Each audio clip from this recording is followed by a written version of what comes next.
మన అందరం కలిసి 9వ తారీఖు నాడు సమ్మె చేసి మన గోదావరి కళ్ళలో చౌరస్తాలో పెద్ద ఎత్తున మన గనక ఊరేగింపు జరిపితే వాళ్ళకి అర్థమవుతుంది గవర్నమెంట్ అరే ప్రజలు కార్మికులు ప్రజలు అందరూ తిరుగుబాటు చేస్తున్నారు అనేది వస్తుంది.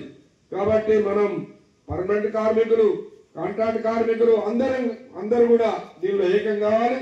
ఈ సమ్మెని జయప్రదం చేయాలనే కోరటం కొరకే మేము అన్ని సంఘాలం ఐక్యంగా మీ ముందుకు వచ్చాం.